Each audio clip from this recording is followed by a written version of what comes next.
ভাই আমি হলাম নবী মুহাম্মদ রাসূলুল্লাহ সাল্লাল্লাহু আলাইহি ওয়াসাল্লাম। এবার ওই যুবক লোকটি বলিতেছেন, নবী আপনি বুঝলাম নবী মুহাম্মদুর রাসূলুল্লাহ সাল্লাল্লাহু আলাইহি ওয়াসাল্লাম আমাদের নবী, কিন্তু নবী এই বিপদের সময় আপনি কিভাবে বুঝলেন আমার বাবা এখানে অসুস্থ হয়ে পড়ে আছে, আমার বাবার এই অবস্থা হয়েছে, আপনি এটা কিভাবে জানলেন, আপনি এখানে কিভাবে আসলেন, এই কথাটা একটু বলেন। তখন নবী বললেন, আমারে ও ইমাম শিবলি রহমাতুল্লাহি আলাইহি তিনি দেখিতেছেন আল্লাহর এক পাগল যুবক ব্যক্তি, সে বাইতুল্লাহর হজ করে, কাবা ঘরের বাইতুল্লাহর তোয়াফ করে, দরুদ শরীফ পড়ে, তোয়াফ করে কি করে, দরুদ শরীফ পড়ে, নবীর রওজা মুবারক জিয়ারত করে, সাথে দরুদ শরীফই পড়ে, সাফা মারওয়া তাই করে, সে দরুদ শরীফ পড়ে, পোশাক পায়খানা আমার যে কাজ খানা পিনা যাই করুক না কেন সে শুধু কি করে, দরুদ শরীফই পড়ে। এই অবস্থা দেখে এখন একজন বান্দা যদি সব জায়গায় একই জিনিস করে বা একই জিনিস করে, তাহলে একটা কৌতূহল জাগে ভিতরে যে কি ব্যাপার। কারণ হজের মধ্যে তো এক এক জায়গায় এক এক রকম ভিন্ন ভিন্ন দোয়া আছে, কিন্তু এই আল্লাহর বান্দা সব জায়গায় দরুদ শরীফ করে। ইমাম শিবলি রহমাতুল্লাহি আলাইহির অন্তরে কৌতূহল জাগছে যে কারণ কি যুবক সব জায়গায় দরুদ শরীফ করার অবশ্য নাকি কোনো কিছু জানে না, শুধু তো ওটাই জানে।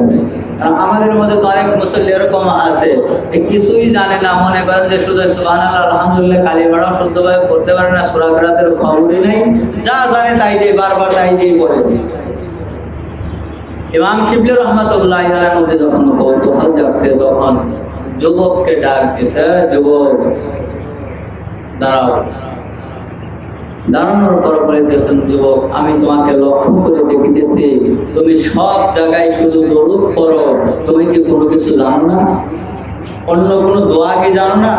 বাইতুল্লাহর তোয়াফ করার দোয়া কি তুমি জানো না? সাফা মারওয়া সাই করার দোয়া কি তুমি জানো না? নবীর রওজা মুবারকের যে দোয়া করা লাগে, মানে যেখানে যে দোয়া আছে তুমি কি দোয়াগুলো জানো না? পোশাক পায়খানা খানা পিনার তুমি কি দোয়া জানো না? এবার যুবক বলিতেছেন, আল্লাহর বান্দা আপনাকে দেখে মনে হচ্ছে আপনি একজন আলেম, আপনার কাছে ভেঙে ছেড়ে সব বলা যায়, আমি সব জানি, পোশাক পায়খানার দোয়া জানি, খাবারের দোয়াও জানি, রোজার দোয়াও জানি, বাইতুল্লাহ শরীফ তওয়াফ করার দোয়াও জানি, সাফা মারওয়া সাই করার দোয়াও জানি, যত জায়গা হজের যত দোয়া আছে আমি প্রত্যেকটা দোয়াই জানি। ইমাম শিবলি বলেন, তাহলে সবকিছু জানার পরে তুমি খালি দরুদ শরীফ পড়ো কেন? যখন যুবক এই কথা বলছে আমি সব কিছু জানি, তখন ইমাম শিবলির মধ্যে আরো কৌতূহল বেশি জেগে গেছে, সব জানার পরেও কেন বারবার সে সব জায়গায় দরুদ পড়ে। এবার বলিতেছেন, তাহলে তুমি সব জায়গায় দরুদ কেন পড়ো? বলিতেছেন, যত দোয়া আমি জানি, যত দোয়া যে জায়গা আছে সমস্ত দোয়া থেকে আমি একটা জিনিস খেয়াল করে দেখেছি, বাস্তব প্রমাণ পেয়েছি যে দরুদ শরীফের মতো ফজিলতপূর্ণ কোনো জিনিস আমি পাইনি। এটা আমার বাস্তব, ওই যুবক বলিতেছেন এটা আমি বাস্তব জীবনে ঘটে গেছে, দরুদের ফজিলত অনেক বেশি অনেক বেশি, যার কারণে আমি সমস্ত দোয়া বাদ দিয়ে কেবলমাত্র নবীর উপর দরুদ করি সব থেকে। একথা বলার পর ইমাম শিবলি রহমাতুল্লাহি আলাইহির অন্তরের মধ্যে আরো কৌতূহল জেগে গেছে।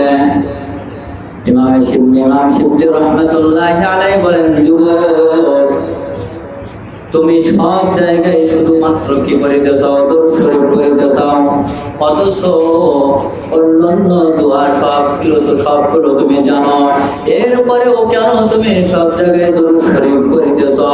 কি ঘটনা, কি মহত্ব তুমি পাইছ, কি ফজিলত তুমি দরুদের পাইছ, তুমি আমার একটু বুঝাইয়া বলো। এবার যুবক বলিতেছেন, আল্লাহর বান্দা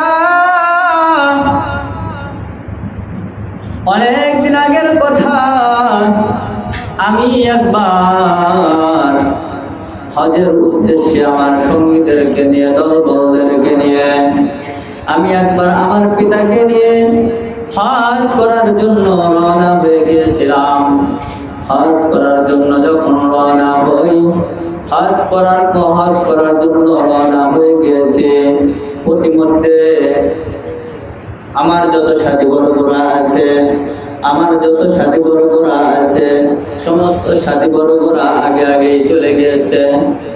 চলে যাওয়ার কারণ হলো, রওনা দেওয়ার পর দেখি আমার বাবা অসুস্থ, আমার বাবা একটু অসুস্থ হয়ে গেছে। এবার যুবক বলেন, ইমাম শিবলি,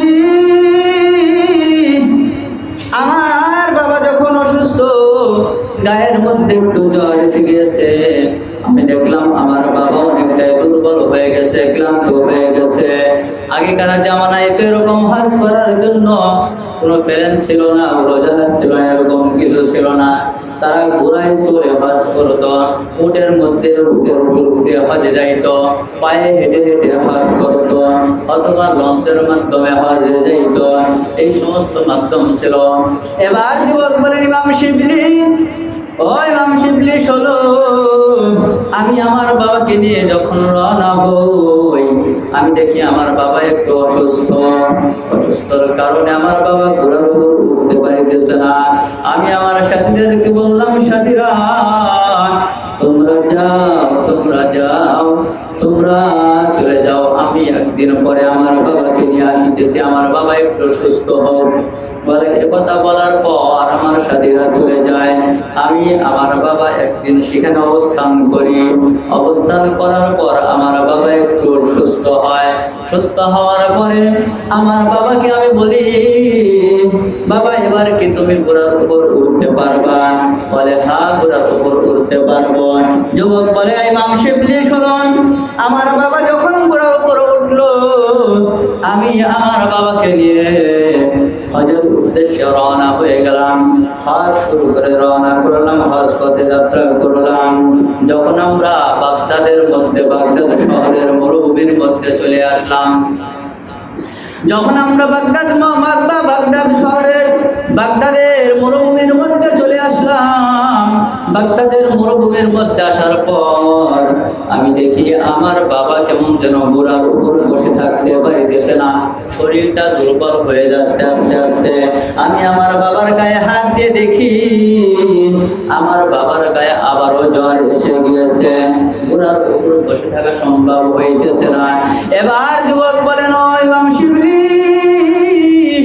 আমার বাবাকে আমি ঘোড়া থেকে ওই দামেস্কের মরুভূমির প্রান্তে নামালাম, নামানোর পর তাঁবুটা নালাম, সেখানে অবস্থান করলাম, কারণ বাবা ঘোড়ার উপর বসে থাকার মতো আর শক্তি নাই। ভাই এরকম অবস্থায় যাইতে যাইতে রাত্র চলে আসলো। আমার বাবার অসুস্থতা আস্তে আস্তে বাড়তে লাগলো। ভাই আমার বাবার অসুস্থ বাড়তে এমন সময় আমি দেখি আমার বাবার মৃত্যু হয়ে গেছে, আমার বাবা আর বাঁচা নাই। আল্লাহর বান্দা যুবক বলে, ইমাম, আমি যখন দেখলাম আমার বাবা দুনিয়া থেকে বিদায় নিয়ে গেছে, আমার বাবা দুনিয়া থেকে বিদায় নেওয়ার পর আমার বাবার চেহারা খুবই বিকৃত হয়ে গেছে। আমার বাবার চেহারা কোনো মানুষের চেহারা নাই, বরং আমার বাবার চেহারা শুয়োরের চেহারার মতো হয়ে গেছে, পরিবর্তন হয়ে গেছে। বলি এই অবস্থা দেখে আমি আমার বাবার এই অবস্থা দেখে আরো পেরেশানি হয়ে গেলাম। আর একটা হলো মরুভূমি এলাকায়, জনশূন্য এলাকা, যে এলাকার মধ্যে বাড়িঘর নাই, মানুষ নাই, এমন জায়গায় তারপরে আবার বাবার চেহারা মানুষের চেহারা নাই। এই অবস্থায় আমি কি করব না করব চিন্তায় পেরেশানিতে পড়ে গেলাম, চিন্তার মধ্যে পড়ে গেলাম, কি করতে পারি আমি এখন। এমন চিন্তা করতে হঠাৎ করে আমি কখন জানো বাবার লাশের পাশে বসে বসে ঘুমাইয়া পড়েছি। ঘুমাইয়া যখন গিয়েছি, ঘুমানোর পর আমি দেখলাম আল্লাহর এক বান্দা সাদা পোশাক পরিহিত অবস্থায়, মাথার মধ্যে পাগড়ি লাগানো আল্লাহর বান্দা এসে আমার বাবার চেহারার মধ্যে হাত বুলাইয়া দিয়েছে। বলে আমি দেখলাম যখন আমার বাবার চেহারার মধ্যে হাত বুলাইয়া দিল, হাত বুলাইয়া দেওয়ার পর সঙ্গে সঙ্গে আমার বাবা কালো ছিল, কিন্তু এই হাত বুলানোর পরে আমার বাবার চেহারা তো শুয়োরের চেহারা থাকলোই না, মানুষের চেহারায় রূপান্তর হয়ে গেল। বলে মানুষের চেহারা শুধু মানুষেরই নয়, অনেক সুন্দর উজ্জ্বলময় চেহারা পরিণত হয়ে গেল। সুবহানাল্লাহ। এবার বলিতেছেন অনেক সুন্দর চেহারা, উজ্জ্বলময় চেহারা হয়ে গেল।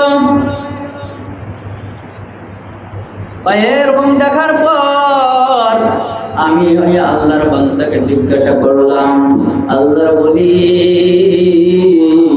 যখন হাত বুলাইয়া চলে যাইতে লাগলো, চলে যাইতেছে, এবার যুবক বলেন আমি ওই লোকটাকে গিয়ে জড়াইয়া ধরলাম।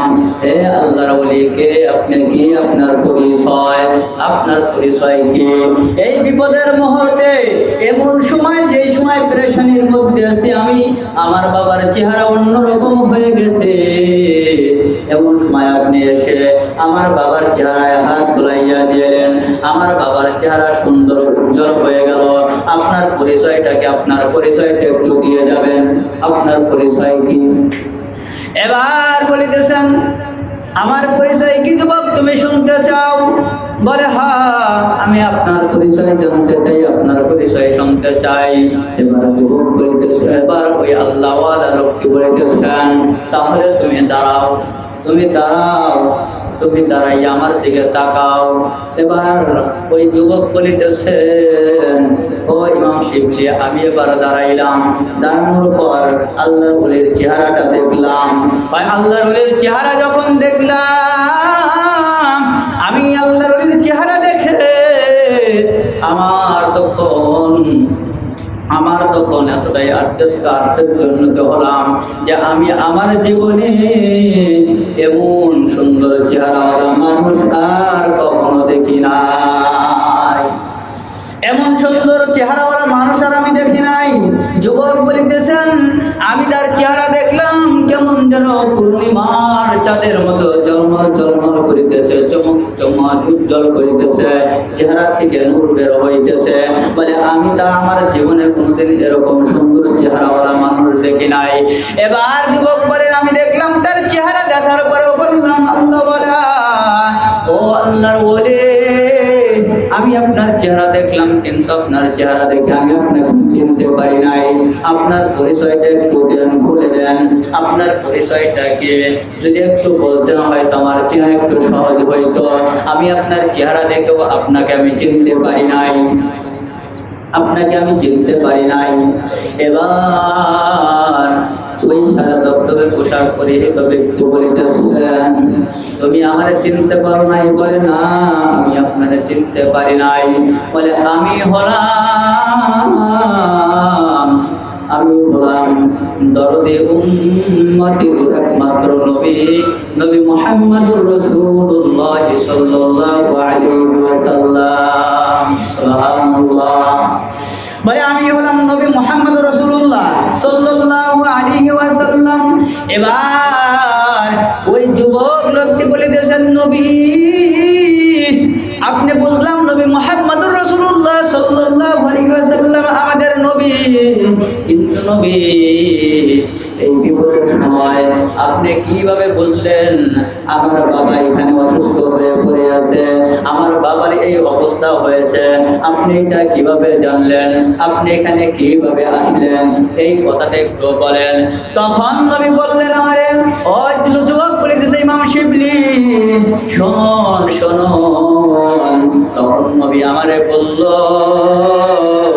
ও যুবক, ও যুবক, ভালো করে শুনে নাও আমি কিভাবে এখানে আসলাম, কিভাবে এখানে আসলাম।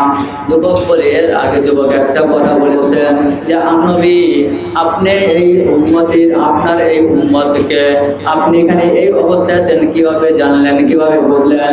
আমার বাবা তো সেমন কোনো নেক আমল করতো না, আমার বাবা তো এরকম পরহেজগার দিনদার তেমন ছিল না, আমার বাবার এমন কি আমল আছে যে আমলের বদলতে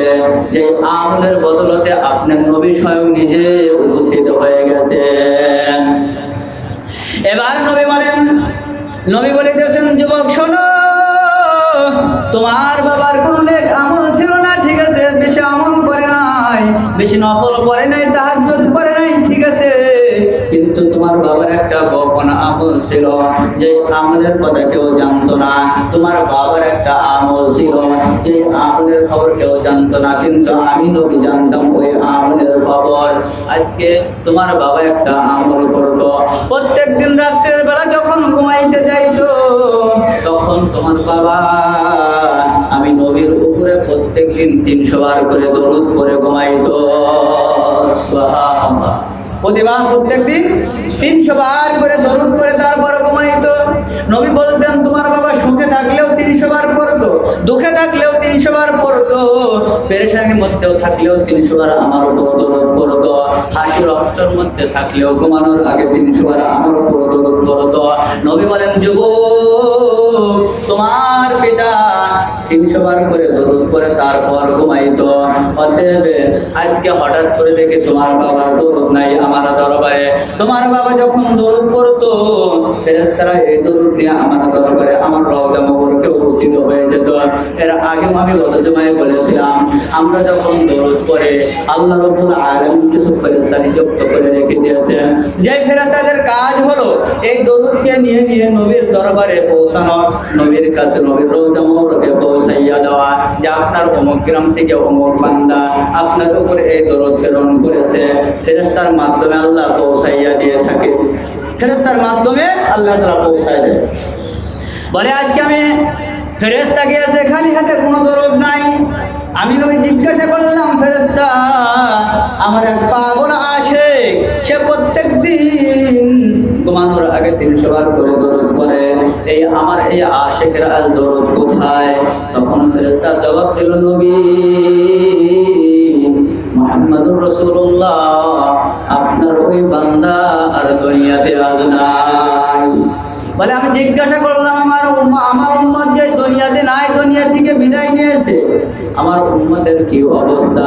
ভাই ফেরেশতা জানাইল, নবী গো, আপনার ওই উম্মত যে উম্মত প্রতিদিন 300 বার দরুদ পড়তো, আজ বড় বিপদের মুহূর্তে আছে।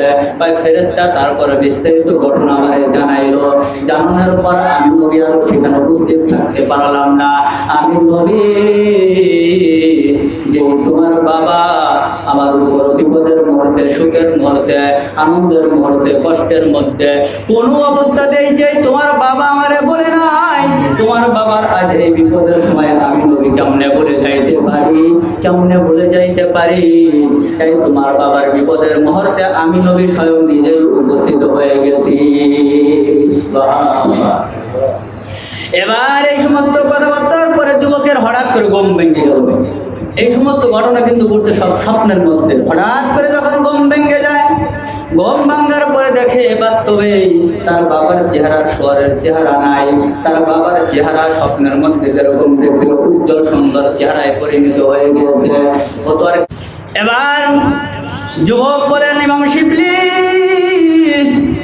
আমি এই ঘুম থেকে ওঠার পরে দেখি আমার বাবার চেহারা বড় সুন্দর হয়ে গেছে। এরপর রাত্র পার হয়েছে।